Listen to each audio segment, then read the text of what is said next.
अगर आप किसी सोशल मीडिया ग्रुप के मेंबर हैं, व्हाट्सएप ग्रुप के मेंबर हैं और उस ग्रुप में सांप्रदायिक मैसेजेस आते हैं या फिर सद्भाव बिगाड़ने वाले मैसेजेस आते हैं या फिर भड़काऊ मैसेजेस आते हैं, तो ये खबर आपके कान खड़े कर देगी और सोचने पे मजबूर कर देगी कि किसी भी ग्रुप का मेंबर बनना या एडमिन बनना कितना ख़तरनाक हो सकता है। कानपुर हिंसा से ठीक पहले जो वहाँ पर ग्रुप्स चल रहे थे, उसमें सपा के एक पूर्व पदाधिकारी निज़ाम कुरैशी का ग्रुप भी था। उस ग्रुप में सपा के 3 विधायक भी थे, उसमें से 2 मेंबर भी थे, एडमिन भी थे उसमें।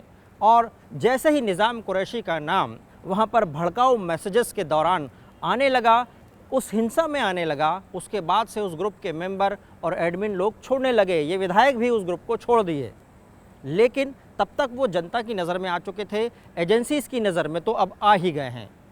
सीसामऊ के विधायक इरफान सोलंकी, आर्यनगर के विधायक अमिताभ वाजपेयी और कानपुर कैंट से विधायक हसन रूमी उस ग्रुप में थे। उस ग्रुप के ज़रिए 2 समुदायों के बीच के मामलों पर उग्र टिप्पणियां की जाती थी। हिंदू समुदाय की दुकानों के बहिष्कार की मांग पोस्ट हो रही थी। जुमे की नमाज के बाद हिंसा भड़कने के बाद ग्रुप के सदस्य लेफ्ट होने लगे, लेकिन हिंसा तो भड़क चुकी थी।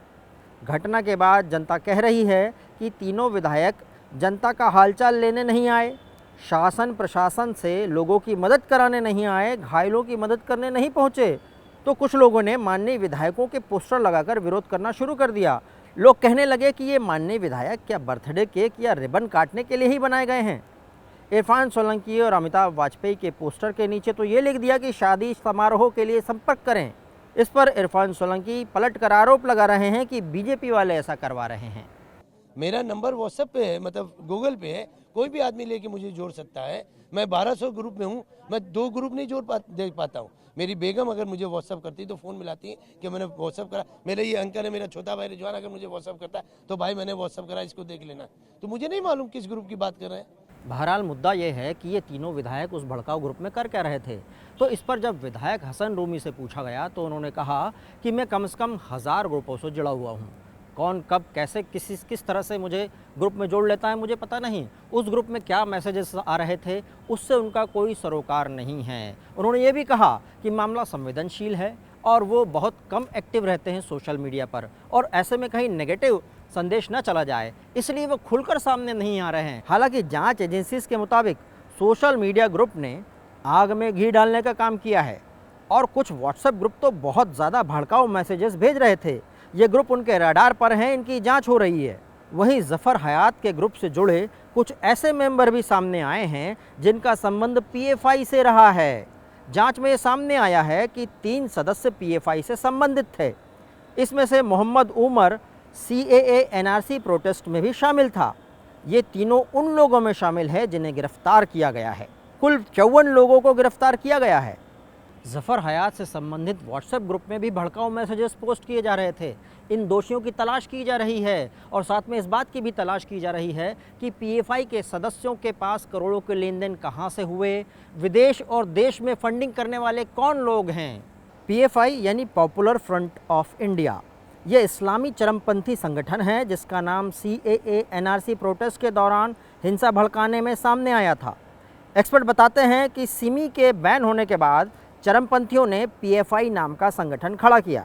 पीएफआई खुद को न्याय और आज़ादी के लिए लड़ने वाला संगठन बताता है। छात्रों और महिलाओं को आगे कर ये अपनी घटनाओं को, अपने काम को अंजाम देता है। एक बार हाईकोर्ट में केरल सरकार ने कहा था कि इस संगठन की गतिविधि देश की सुरक्षा के लिए हानिकारक है। बहरहाल फिर से मुद्दे पर आते हैं कि व्हाट्सएप या सोशल मीडिया ग्रुप में लोग जुड़ तो जाते हैं, लेकिन इस ग्रुप में कितने खतरनाक मेंबर्स जुड़े हैं ये पता नहीं चल पाता। नतीजा कानपुर जैसी हिंसा के रूप में सामने आता है। इस तरह सोशल मीडिया से जुड़कर खतरनाक मकसद वाले लोग तो अपना काम कर जाते हैं, पर यह भी हो सकता है कि कुछ मासूम लोगों को इसके ज़रिए बरगलाया जा सकता है, या ये लोग उस ग्रुप के लोगों के मंसूबे पूरे करने के लिए एक टूल की तरह इस्तेमाल हों या काम में लाए जाएं। जांच एजेंसियां, साइबर पुलिस और एनालिस्ट टीम लगातार ऐसे लोगों की पहचान करके उनकी धरपकड़ करने में लगी हुई है। हालांकि ये बात भी है कि समाजवादी पार्टी के विधायक इस तरह की कार्रवाई का विरोध कर रहे हैं।